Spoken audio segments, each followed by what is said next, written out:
The council chamber was filled with worried voices.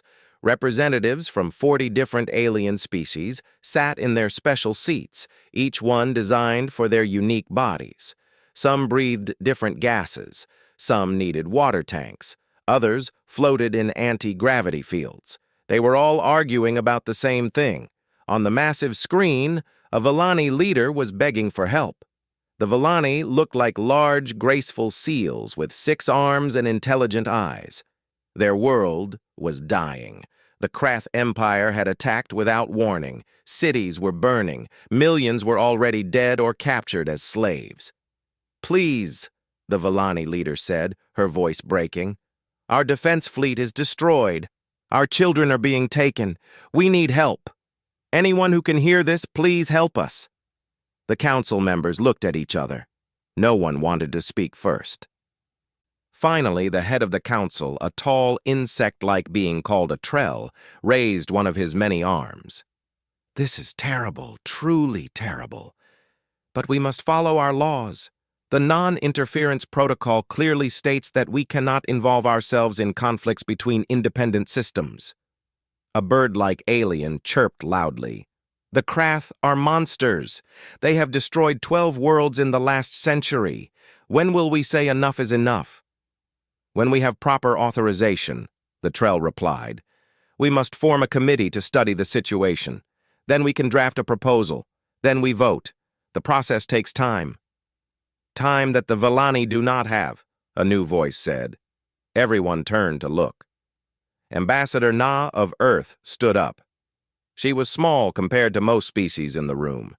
Humans had only joined the Galactic Council 3 years ago, and many still thought of them as primitives from a death world. Na walked to the center of the chamber. Her black hair was tied back, and her dark eyes were angry. "While you talk about committees and proposals, billions of innocent people are suffering. Children are being torn from their parents. Is this what the Great Galactic Council does? Talk and watch?" The Trell's antennae twitched with irritation. "Ambassador Na, you are new to galactic politics. You do not understand our ways. We are civilized species.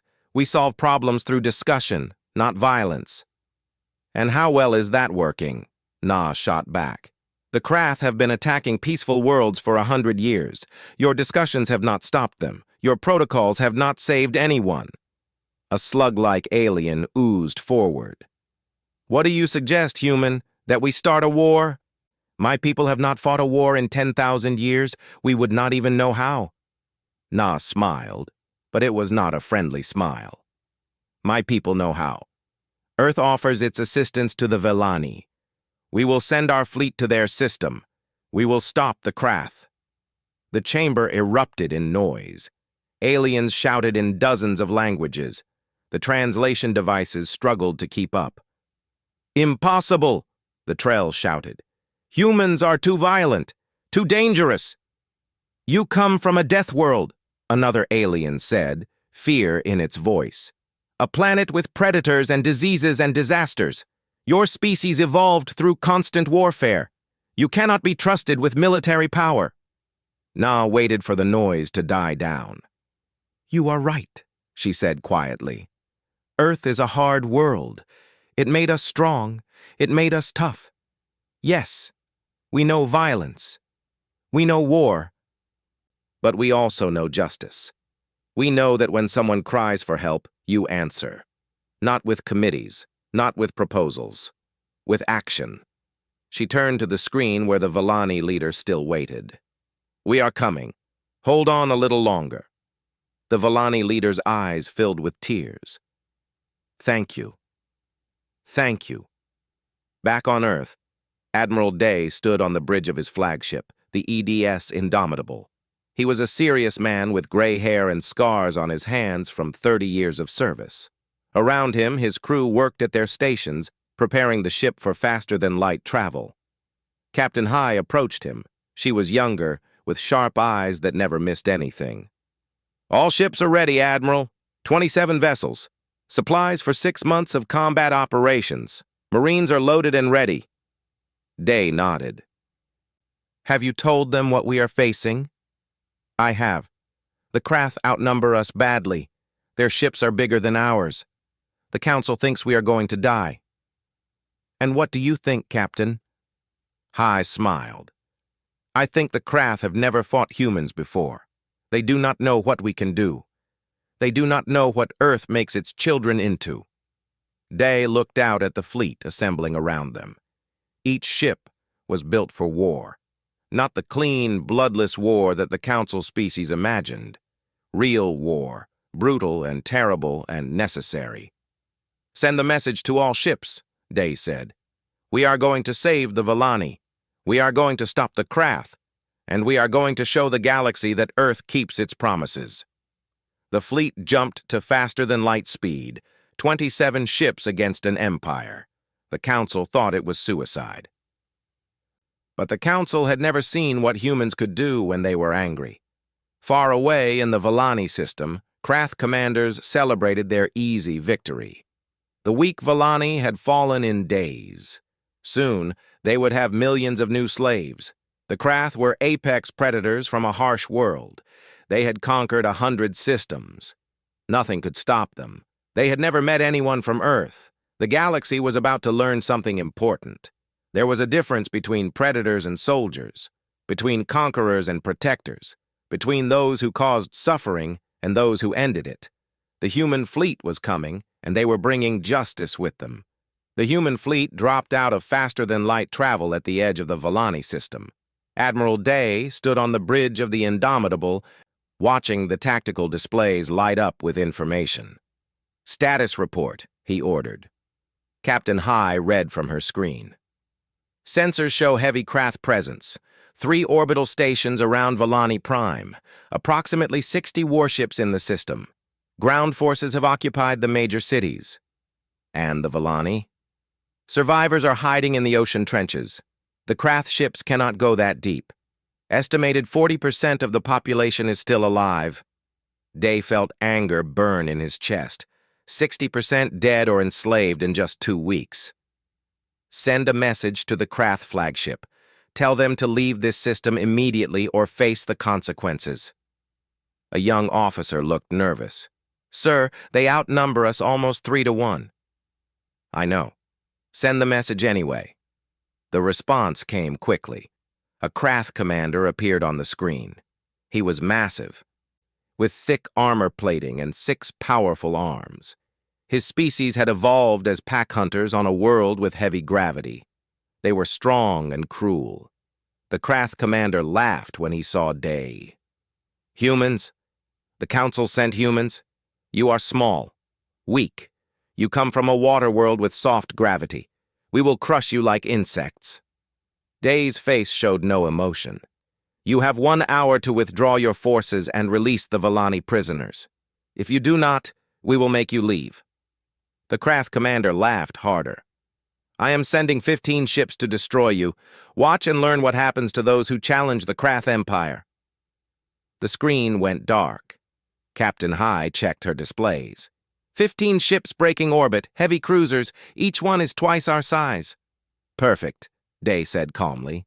"Execute plan, Hammer. Captain Hai, you have command of the maneuver." Hai smiled. She had been waiting for this. "All ships, this is Captain Hai. Break into 3 groups. Alpha, Beta, and Gamma. Follow the pattern we practiced." The human ships split up and began moving in different directions. The Krath ships followed the largest group, thinking it was an easy target. What the Krath did not understand was that human ships were different. Council species built comfortable ships with gentle acceleration. Their crews could not handle strong forces. Human ships were built like weapons. They could accelerate at speeds that would kill most aliens. "Approaching the moon," Hai announced. "All ships, maximum burn in 3, 2, 1. The human ships dove toward Vallani's largest moon, their engines burning bright. The gravity pulled them faster and faster. Inside the ships, the crew felt the pressure pushing them into their seats. They were trained for this. Their bodies could handle it. The Krath ships tried to follow but could not match the speed. Their crews were not built for such forces. "Coming around," Hai said. "All ships, activate railguns. Target locks confirmed. The human ships whipped around the moon like stones from a sling. They were moving incredibly fast now, using the moon's gravity to add even more speed. As they came around, their railguns pointed at the Krath ships. Railguns were simple weapons. They used magnets to fire metal slugs at extreme speeds. The Council species thought they were primitive, but when something hits you fast enough, it does not matter how advanced your shields are. Fire! High ordered. 27 human ships fired at once. Hundreds of metal slugs flew through space faster than anything the Krath had ever seen. The slugs hit the Krath ships like hammers hitting glass. The first Krath ship exploded instantly. The slug went straight through its armor and hit its reactor. The second ship lost its entire front section. The third ship spun wildly as slugs tore through its engines. In 47 seconds, all 15 Krath ships were destroyed or disabled. Not one human ship was even scratched. On the Krath flagship, commanders stared at their screens in shock. 15 ships gone.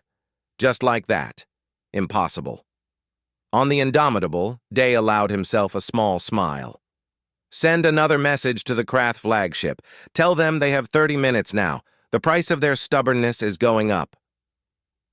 Meanwhile, deep underwater, Dr. Yuna worked in the medical bay of the Indomitable's sister ship, the EDS Resilient. They had found a group of Vellani survivors hiding in an underwater cave. Now they were bringing them aboard. The Vellani were terrified. They had been hunted and hurt. They had watched their families die. Now strange aliens from a world they had never heard of were trying to help them. Yuna approached a young Vellani carefully. "It is okay," she said softly. "You are safe now. We are here to help." The young Vellani looked at her with wide eyes. "You are so small. How did you defeat the Krath?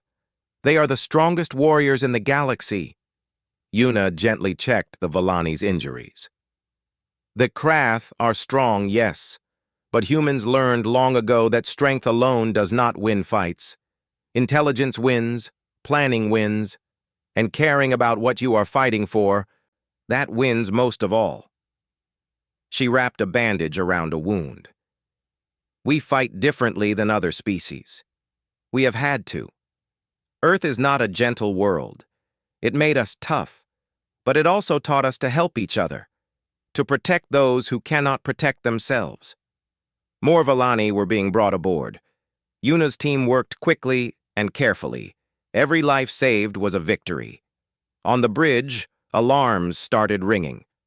"Sir," an officer called out, "the Krath flagship is moving. They are calling in more ships from other systems. Looks like they are planning a major attack." Day studied the tactical display. "How many?"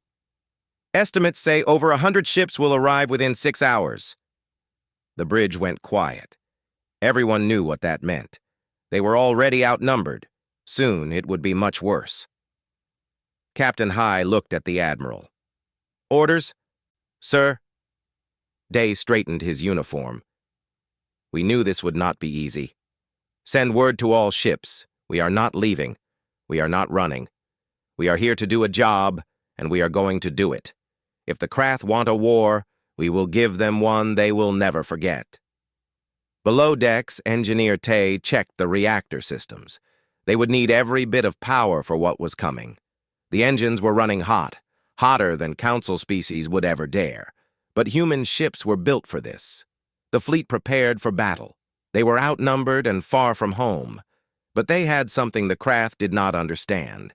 They had a reason to fight that went beyond conquest, beyond glory. They were protecting the innocent, and humans were very, very good at that. Commander Jin stood in the drop pod with 49 other Marines. The pod was small and dark. Everyone was strapped in tight, wearing heavy combat armor. Outside, the ship was shaking as it entered Vellani Prime's atmosphere. 2 minutes to drop, the pilot's voice crackled over the radio. Jin looked at his troops. Some were young, on their first real mission. Others were veterans who had seen combat before. All of them looked ready. "Listen up," Jin said. The Krath have 40,000 soldiers in the capital city. They are holding Volani civilians as hostages. Our job is to get those civilians out safely. The Krath are bigger than us, stronger than us in a one-on-one fight. So we do not fight fair. We fight smart. Understood? Yes, sir, the Marines shouted back. The pod shook violently. They were dropping now, falling toward the planet like a meteor. This was what the other species called steel rain. Hundreds of pods falling at once, too many to shoot down. The Krath had tried to use their anti-air weapons, but human pods were small and fast and covered in heat shields. 10 seconds, the pilot called. Jin gripped his rifle. For the Volani! For the Volani, his troops echoed. The pod hit the ground hard. The doors blew open. Jin and his Marines rushed out into a war zone. They had landed in the middle of a Volani city. Beautiful buildings made of coral and crystal were now broken and burning. Krath soldiers were everywhere, big and armored and carrying heavy weapons. The Krath opened fire immediately. Energy blasts hit the Marines' armor, but the armor held. Human military technology was not the most advanced in the galaxy, but it was tough. Built to take damage and keep working. Jin's squad moved fast, using the ruins for cover. Sergeant Bin led one team to the left. Lieutenant Saul took another team to the right. They had trained for this. Urban combat, close quarters, protect the civilians above all else. A group of Krath charged at Jin's position. They were huge, 3 times the size of a human. Their armor was thick. They roared as they ran, trying to scare the small humans. Jin waited until they were close. Now! He shouted. The Marines fired in controlled bursts. Human rifles used old-fashioned bullets, not energy weapons.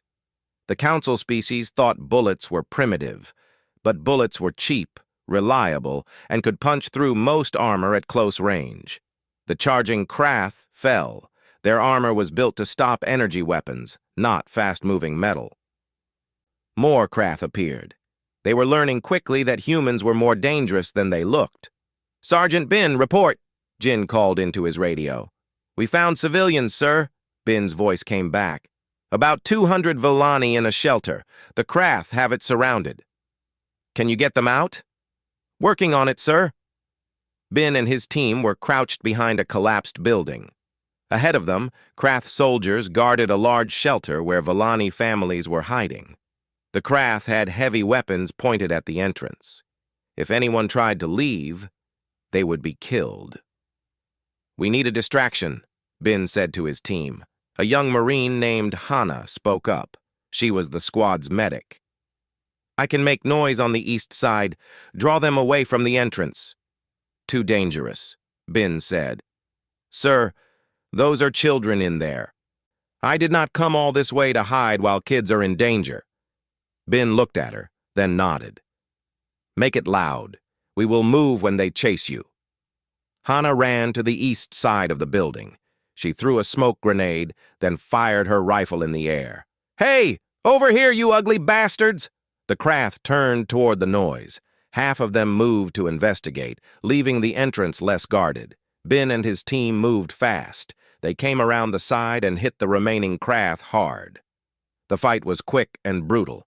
Within seconds, the entrance was clear. Get them out, Bin shouted. Marines rushed into the shelter. Volani families huddled inside, scared and crying. Children clutched their parents. We are here to help, Bin said, kneeling down to look less scary in his armor. We are going to get you somewhere safe. But you need to move quickly and stay close to us. The Volani hesitated. Then a young child reached out and touched Bin's armored hand. You came, the child said. The Krath said no one would help us, but you came.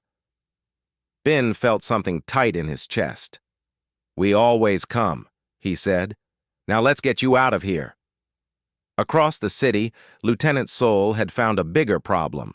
The Krath had set up a command bunker in what used to be the Volani government building.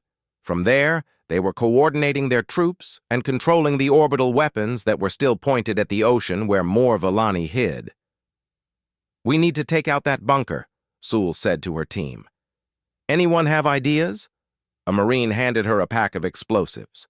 We could blow the foundation, bring the whole thing down. Sewell studied the building. The Krath will see us coming. We need a distraction. She looked around and saw an abandoned Villani water transport. It was designed to move large amounts of water through the city. An idea formed in her mind. Get that transport working, she ordered, and find me all the explosives we have. 20 minutes later, the water transport was rolling toward the Krath bunker. It looked abandoned, just another piece of broken equipment. The Krath guards barely looked at it. When it was right next to the bunker, Sewell pressed the detonator. The explosion was massive. The water transport had been filled with every explosive they could find. The bunker collapsed in on itself. Krath commanders inside did not have time to escape. Across the city, Krath troops suddenly became disorganized. Their commanders were gone. Their coordination was broken. Jin saw the change immediately. All units push forward. They are confused. Take advantage. The Marines advanced through the city. Wherever they found Villani civilians, they evacuated them. Wherever they found Krath soldiers, they fought. The Krath were stronger and had more troops. But humans had better training, better tactics, and something the Krath did not understand. Humans could fight in terrible conditions. They could keep going when they were tired, hurt, or scared. Earth had made them that way. After 3 days of constant fighting, the city was liberated. Krath survivors fled to their ships. Thousands of Villani civilians were rescued. Dr. Yuna worked around the clock in field hospitals, treating wounded Villani and even wounded Krath prisoners. We are not like them, she told her staff. We fight when we must, but we do not stop being human. We do not stop caring. Commander Jin stood in the ruins of the city, watching Villani families reunite. Children hugged parents they thought they would never see again. Elders wept with relief. A Villani elder approached Jin. She touched his armored shoulder gently. Why did you help us? You did not know us. We have nothing to give you. Jin looked at her. We helped because it was right. Because we could. That is all the reason we need. The elder bowed deeply. Then we owe you everything. No, Jin said. You owe us nothing. Just live. Be free. That is enough. The Krath Grand Armada arrived like a storm. 300 warships dropped out of faster-than-light travel at the edge of the Villani system. They were the largest fleet assembled in over a century. Their commanders were furious about the humiliation Earth had caused them. On the Indomitable, alarms rang across every deck.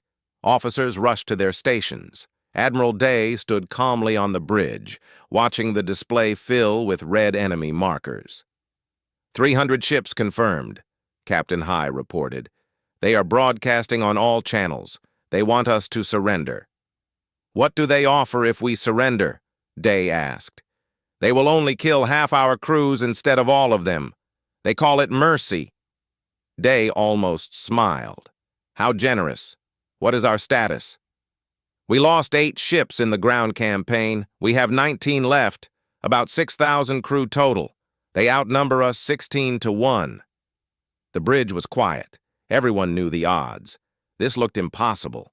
A message came through from Earth Command. Admiral Day read it on his private screen. It was short. Authorization granted for any means necessary. Bring our people home. Good luck. Day turned to his crew. Earth has given us full authorization. Captain High, show them what we have been preparing. High nodded. All ships, this is Captain High. Activate Phoenix Protocol. All AI assistants online. Begin coordination. Across the fleet, every human ship activated systems that Council species did not know existed. Artificial intelligence networks that could process information and coordinate movements faster than any biological mind. The Council had banned military AI, calling it too dangerous. Humans had built it anyway. The 19 human ships suddenly moved as one perfect unit. They were no longer 19 separate vessels. They were one organism with 19 parts. The Krath Armada moved forward slowly. confident in their numbers. Their commanders plan to surround the humans and crush them from all sides. "They are splitting into 3 groups," an officer reported. "Classic encirclement maneuver." "Let them think they are winning," Day said. "Captain High, take us to the star." The human fleet turned and accelerated toward the system's sun. It was a massive red star, old and unstable. Its corona spat out flares of radiation and plasma. "Sir, the radiation levels near the star will damage our ships," an engineer warned. "I know," Day said, "but we can handle it better than they can. Our ships are built tougher. Theirs are built for comfort." The Krath fleet followed, thinking the humans were running away. They did not understand that humans never ran without a plan. The human ships dove into the star's corona. Radiation washed over their hulls. Heat built up in their systems. Alarms rang, but the ships held together. Human engineering was not elegant, but it was strong. "They are following us in," High reported. "Wait for it," Day said calmly. Krath ships entered the corona and immediately began having problems. Their shields failed. Their cooling systems overloaded. Their sensors went blind from the radiation. "Now!" Day ordered. The human ships turned and attacked. They came out of the bright corona like ghosts, weapons firing. The AI coordination meant every shot was perfectly placed. Every movement was perfectly timed. Krath ships exploded. Others collided with each other, blind in the radiation. Panic spread through their ranks. "Fall back," Krath commanders ordered. "Get out of the corona!" The Krath fleet retreated, but they had lost over 50 ships in the first engagement. The humans had lost none. On the Krath flagship, the Supreme Commander slammed his fist on his command chair. "Impossible! How are these tiny humans defeating us?" His tactical officer studied the displays. "Sir, they are using the environment as a weapon. They are faster than us. Their ships can handle conditions that cripple ours, and they are coordinating perfectly, like they share one mind." "Then we will destroy them with numbers," the commander roared. "All ships, spread out, surround them from all directions. They cannot fight everyone at once." The Krath armada spread across the system. They would attack from every angle. Surely the humans could not defend against that. But Captain High was already 10 steps ahead. "They are spreading out. Good. That makes them weaker. All ships. We are going to do something they will not expect. We are going to attack." "Attack?" a young officer asked. "Sir, they still outnumber us 12-1. "Yes, but they are spread out now. We will hit them in small groups. Fast strikes. Hit and run. They will never know where we are coming from next." The human fleet split into 4 groups. Each group moved incredibly fast, using the moons and asteroids for cover. They would appear, destroy a few Krath ships, then disappear before reinforcements could arrive. It was guerrilla warfare in space. The Krath had never experienced anything like it. They were used to big battles where the largest fleet won, but the humans refused to fight that way. Over the next 12 hours, the battle raged across the system. Human ships were everywhere and nowhere. They used tactics from ancient Earth naval battles: ambush, feint, diversion, strike at the weak points, avoid the strong points. The Krath losses mounted. 50 ships, 100 ships, more. But the humans were not untouched. A human destroyer was caught by 3 Krath cruisers and destroyed. Another human ship lost its engines and had to be abandoned. The crew evacuated, but the ship was lost. Admiral Day felt each loss like a knife in his heart. Those were his people, his responsibility. "Sir, we cannot keep this up forever," High said quietly. "We are running low on ammunition. Our ships are taking damage. The crew is exhausted." Day nodded. "One more move, one big strike to break them. Get me a line to all ships." When every captain was listening, Day spoke. "This is Admiral Day. I know you are tired. I know we have lost friends today. But we are almost there. The Krath are breaking. Their coordination is falling apart. One more push and they will run. Are you with me?" From every ship, the crews shouted back. "Yes, sir." "Then let us finish this. All ships form up. We are going straight at their flagship, full speed, everything we have got." The 19 human ships came together into one tight formation. They accelerated toward the Krath flagship at maximum burn. The crew felt the G-forces pushing them back in their seats, but they held on. Every Krath ship in range fired at the human formation. Energy weapons lit up space. Missiles streaked toward the humans. The AI systems worked frantically, calculating dodges and countermeasures. Ships weaved through the incoming fire like dancers. Some shots hit, damaging armor and systems. But the formation held together. At the last second, the human ships fired everything. Railguns, missiles, even old-fashioned nuclear torpedoes that the Council thought were barbaric. The Krath flagship's shields failed. Its armor broke. The massive ship began to tear apart. "Their flagship is destroyed," an officer shouted. Across the Krath fleet, panic set in. Their supreme commander was dead. Their leadership was gone. Ships began to retreat, jumping to faster-than-light travel without coordination. Some fled to safety. Others collided with each other in their haste to escape. Within an hour, the mighty Krath armada was scattered and broken. Over half their ships destroyed or disabled. The survivors fled the system in disarray. The humans had won, but the victory was not without cost. The fleet had started with 27 ships. Now only 11 remained. Thousands of crew members were dead. The surviving ships were damaged and running on emergency power. Admiral Day stood on the bridge of the Indomitable, looking at the wreckage around them. They had won. The Volani were safe. Justice had been served. But the price had been high. "Get me Earth Command," he said quietly. "Tell them the mission is complete." 3 months after the battle, Volani Prime was healing. The cities were still damaged, but Volani engineers were rebuilding. Children played in the streets again. The ocean waters were clean and safe. Life was returning to normal. In the center of the capital city, a monument stood. It was made of pure crystal, carved by the best Volani artists. On it were written the names of every human who had died protecting their world. 3,214 names. Each one was carved with love and gratitude. Admiral Day stood before the monument. He was in his dress uniform, medals on his chest. Beside him stood Captain Hai, Commander Jin, Sergeant Bin, Lieutenant Sol, Dr. Yuna, and Engineer Tay, the survivors of the campaign. Behind them stood thousands of Volani citizens who had come to honor the humans. A Volani elder stepped forward. She was the same one who had spoken to Commander Jin months ago. "We wanted gold," she said, her voice carrying across the crowd. "We wanted to build this monument from the most precious materials we had. But Admiral Day said no. He said crystal was better because you could see through it. He said transparency was more important than wealth." She turned to Day.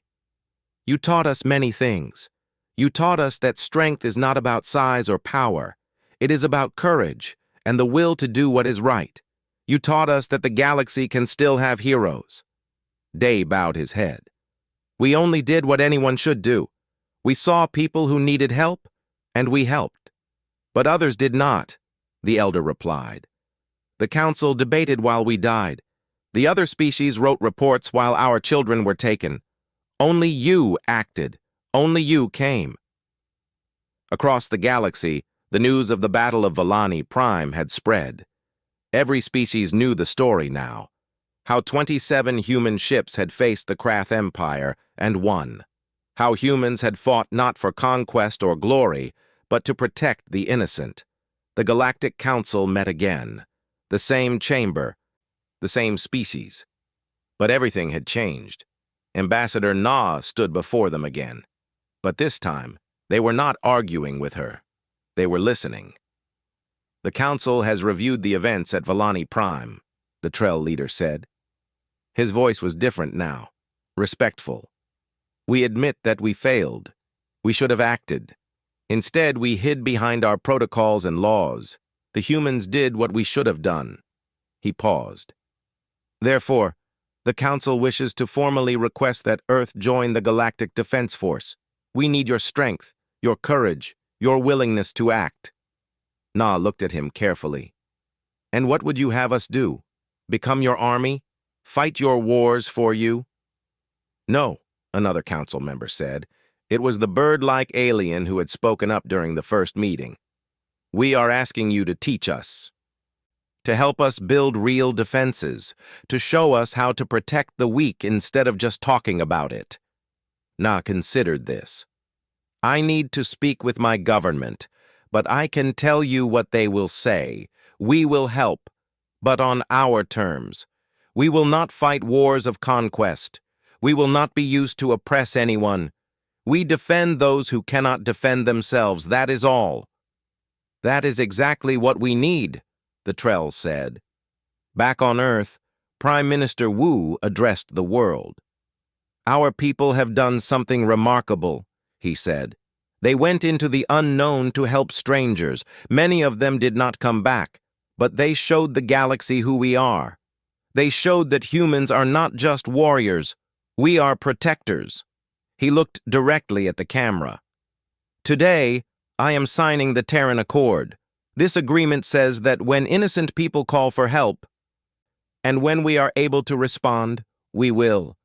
Not to conquer, not to control, but to protect. That is Earth's promise to the galaxy."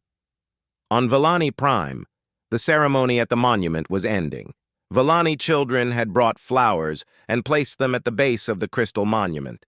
Vellani musicians played songs of remembrance and hope. Dr. Yuna wiped tears from her eyes. She had worked so hard to save lives during the war. Seeing the Vellani healthy and free made it worth it. Commander Jin knelt down as a small Vellani child approached him. It was the same child who had touched his armor during the rescue. The child held out a small carving made of shell and coral. "I made this for you," the child said, "so you remember us." Jin took the carving gently. It showed a human and a Vellani standing together. "I will never forget," he promised. Never.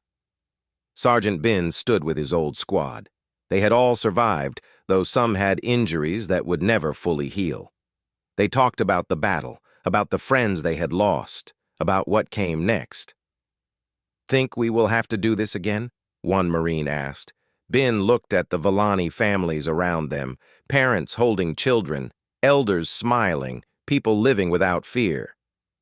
"Probably," he said. "Galaxy is a big place, lots of people who need help. But look at this. Look at what we did. We saved a whole world. If we have to do it again, I will be ready." Lieutenant Sol was already planning future operations. She had been asked to help train Vellani defense forces, teach them how to protect themselves. "We cannot be everywhere," she told Vellani officers. "But we can teach you to be strong, to defend your own worlds. That way, tyrants will think twice before attacking anyone." Engineer Tay was working with Vellani scientists, sharing technology. Not weapons, but things that would help them rebuild. Better power systems, more efficient engines, medical equipment. "You are giving away your secrets?" a Vellani engineer asked, surprised. Tay shrugged. "Knowledge should be shared. We all benefit when everyone is stronger and smarter. That is how you build a better galaxy." Captain Hai had already received her next assignment. She would be commanding a new ship, part of the joint Human-Vellani Defense Initiative. Other species were asking to join too. The galaxy was changing. Admiral Day announced his retirement.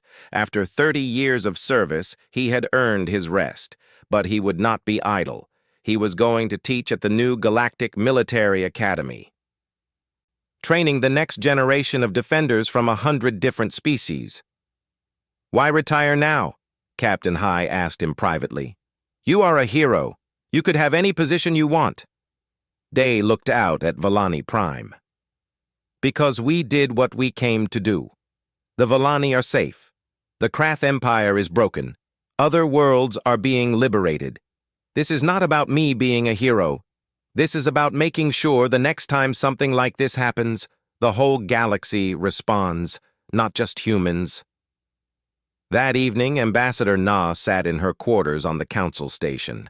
Messages were flooding in from across the galaxy. Species that had been enslaved by the Krath were asking for Earth's help to rebuild.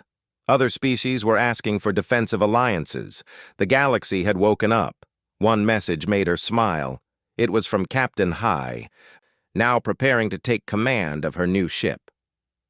Just picked up a distress signal from the Minari system, the message said. Looks like pirates are attacking their trade routes. The Minari are peaceful, cannot defend themselves. I am taking my ship to investigate. Thought you should know.